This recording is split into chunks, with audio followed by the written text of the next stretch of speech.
कांग्रेस की भारत यात्रा चल रही है और आज एक और दिन की समाप्ति हुई है। लेकिन मुझे लगता है जितना अभी तक इस यात्रा को देखा है, भारत की राजनीति को, वर्तमान राजनीति को अगर देखें तो दो बड़े सवाल हैं और उन दो बड़े सवालों का क्या कांग्रेस के पास उत्तर है। पहला सवाल, कांग्रेस भारत यात्रा निकाल रही है, जो असर होगा, जो असर हो रहा है वो लगातार हम आपको दिखा रहे हैं। लेकिन दो सवाल, एक सवाल कि कांग्रेस कैसे टीवी से पार पाएगी, टीवी का क्या तोड़ है कांग्रेस के पास में, क्योंकि इतनी बड़ी यात्रा चल रही है, टीवी पर कहीं पर उस तरह की कवरेज नहीं है जिस तरह की एक विपक्षी पार्टी के नाते उसको कवरेज मिलनी चाहिए। दूसरा सवाल, जब पूरे देश भर में और खास करके हिंदी पट्टी में जब एक लगातार हिंदू मुस्लिम का माहौल है और उस माहौल में उस पिच के ऊपर, हिंदू मुस्लिम पिच के ऊपर जब कांग्रेस पिछड़ जाती है, कई बार हमने देखा है, और उस पिच पर बीजेपी बैटिंग कर जाती है, तो ऐसे में मीडिया से कैसे पार पाया जाए इसका तो किसी दिन और जवाब टटोलने की कोशिश करेंगे। लेकिन हिंदू मुस्लिम के ऊपर बात करेंगे कि हिंदू मुस्लिम की पिच पर बीजेपी को कैसे कांग्रेस हरा सकती है।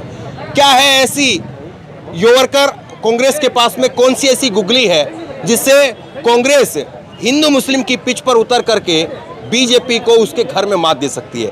हमारे साथ में कांग्रेस, आदिवासी कांग्रेस के वाइस चेयरमैन हैं डॉक्टर विलय नायक, और इनसे बात करेंगे। मैंने थोड़ा इनको जाना है थोड़ा सा और इनसे कुरेद करके निकलवाने की कोशिश भी की थी, फिर दोबारा से आपके लिए इस इंटरव्यू के जरिए एक समझने की कोशिश करेंगे।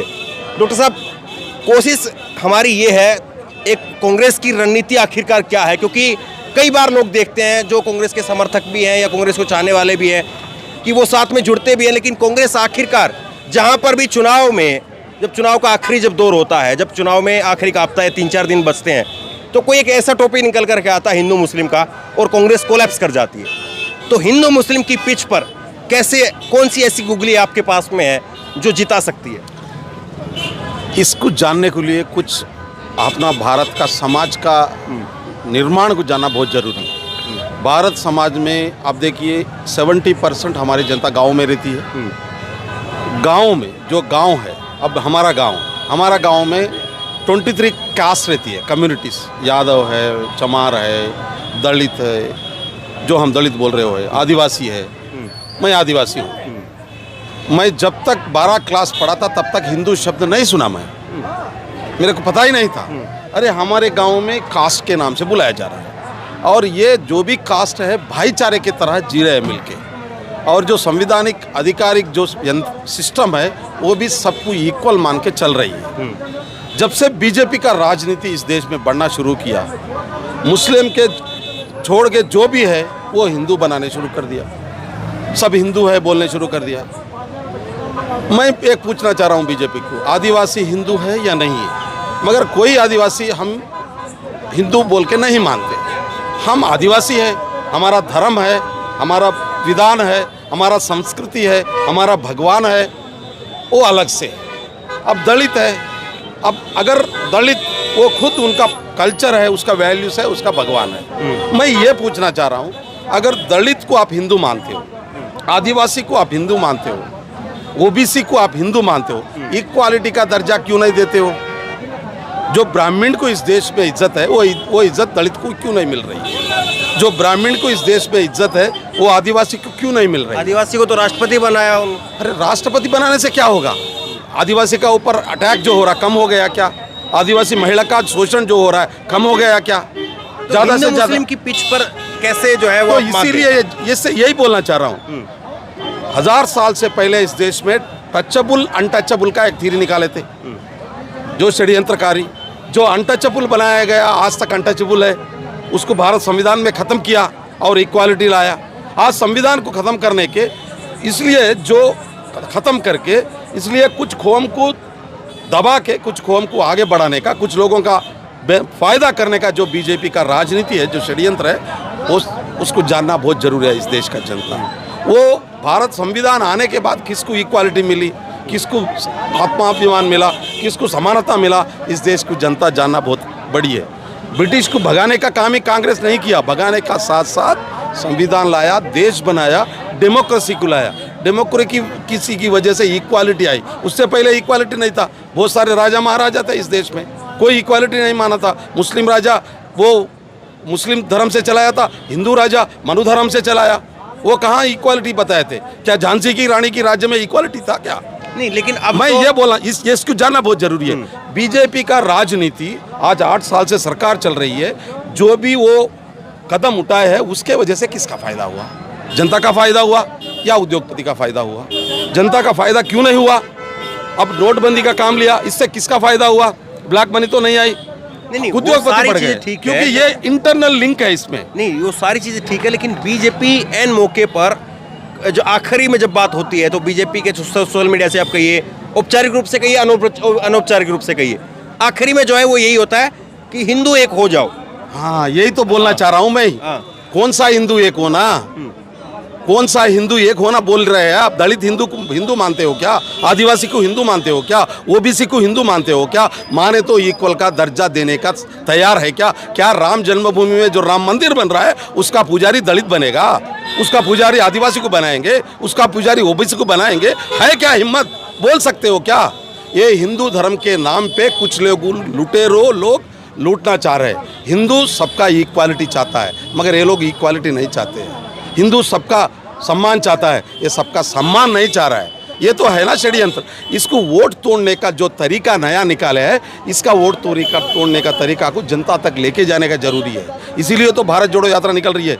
जो संविधान का बेसिक वैल्यूज़ है, वो बेसिक वैल्यूज़ इस देश में बना है, वो भाईचारे का वैल्यू। आप जो बातें बता रहे हैं, मैं थोड़ा सा चाह रहा हूँ कि आप चीज़ों को थोड़ा सा ठेठ गांव देहात के लहजे में समझाइए, ताकि जो हमारा दर्शक है गांव देहात में है वो समझ सके।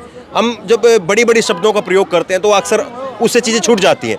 मैं ये समझना चाह रहा हूँ कि जब बीजेपी ये कहती है कि हिंदू जो है वो बीजेपी के राज में सुरक्षित है, या हिंदू बीजेपी के मोदी जी के साथ में है, और कांग्रेस जो है एक मुस्लिम पार्टी, कुछ इस तरह की धारणा चस्पा कर दी जाती है, उसको कैसे आप तोड़ेंगे? और एक आम आदमी जो गाँव का आदमी है, ठेठ आदमी है, जो कई बार बहक भी जाता है, आखिरी के चुनाव के 2-3 दिन पहले जो है, वोटिंग के पहले, इस तरह चीज़ें बदल जाती हैं। मैं एक एग्जांपल बताता हूँ। आप हैदराबाद में म्युनिसिपल इलेक्शन हुआ था।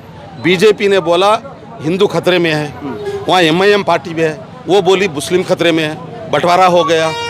बीजेपी को 44 सीट मिले, एमआईएम को 40 सीट मिले। उसके बाद 1 महीने में बीजेपी का एक कारपोरेटर मर गया, लिंगोजीगुड़ा का। वहाँ पे वो बाई इलेक्शन आया, कांग्रेस की तरफ से कैंडिडेट था। बीजेपी ने टीआरएस को जाके मांगा कि आप वहाँ कंटेस्ट मत करो, टीआरएस वाले कंटेस्ट नहीं किए। बीजेपी कांग्रेस का टक्कर हुआ, बीजेपी हार गई 1 महीने के बाद। वो इतना बंटवारा किए थे इलेक्शन टाइम में, बाई इलेक्शन में बंटवारा काम नहीं कर पाया, कोई इमोशनल नहीं हुआ, नेचुरल वोट दिया, कांग्रेस जीत गई। ये एग्जाम्पल हैदराबाद का बोल रहा हूँ मैं, ये हैदराबाद का बोल रहा हूँ। इसी षड्यंत्र जो हो रही है, इसको जनता तक पहुँचाने का काम हम कर रहे हैं। इस देश में जितना भी मीडिया है, आप बोले थे उसके कंट्रोल में है, सोशल मीडिया, कुछ लोग चंद लोग काम कर रहे हैं कि देश को बचाने के लिए, मगर मेजॉरिटी आज भी असलियत वहाँ तक पहुँचाने का काम नहीं कर रहे। मगर उसको भी ख़त्म कर सकते मास मूवमेंट से। महात्मा गांधी जी ने जो किया था, मास मूवमेंट से किया था। पैसे को आप टकरा सकते मास मूवमेंट से, और अधिकार को टकरा सकते मास मूवमेंट से, और जो भी षड्यंत्र कर रहा है वो मास मूवमेंट से ही टकरा सकते हैं। और बीजेपी का राजनीति को मास मूवमेंट से ख़त्म कर सकते हैं। वो मीडिया का द्वारा प्रचार करने दो, हिंदू मुस्लिम का बंटवारा करने दो, कुछ भी करने दो, मास जब जानना शुरू हो जाएगा उसका कोई भी नहीं रोक पाएगा। ये भारत जोड़ो यात्रा मास मूवमेंट क्रिएट करने का काम कर रहा है, और असलियत जनता तक लेके जाने का काम कर रहा है। क्योंकि गांव में आज 70% जो जनता बसी हुई है उसको असलियत पता है, what is the base of Indian system. लेकिन लोगों के जो दिमाग में एक डाल दिया गया, एक तरह से इंजेक्ट कर दिया है कि कांग्रेस यानी मुस्लिम पार्टी, बीजेपी यानी हिंदू पार्टी। और मैं अब मेरे 3-4 सवाल हुए, तकरीबन मेरे सवालों में यही जो है मूल भाव छपा हुआ है। ठीक है। और मैं ये जानने की कोशिश कर रहा हूँ कि कैसे कांग्रेस के पास में क्या ऐसी चीज़ है जो उसको निकाल सके, जो चिप जो है वो लोगों के दिमाग में डाली है, उस चिप को निकाल सके। क्या महात्मा गांधी मुस्लिम थे? जवाहरलाल नेहरू मुस्लिम थे? या इस देश में कांग्रेस पार्टी मुस्लिम की पार्टी है, कांग्रेस पार्टी हिंदू की पार्टी है, कांग्रेस पार्टी जैन की पार्टी है, कांग्रेस पार्टी बुद्ध की पार्टी है। इस देश में जितने भी मज़हब है, जितने भी धर्म है, सबको इक्वल मानने वाली पार्टी कांग्रेस पार्टी है। ये जनता को पता है। जनता से एक ही शिकायत की, बीजेपी देश को इतना नुकसान कर रहा फिर भी कांग्रेस उठ के नहीं लड़ रही थी, ये जनता का शिकायत था।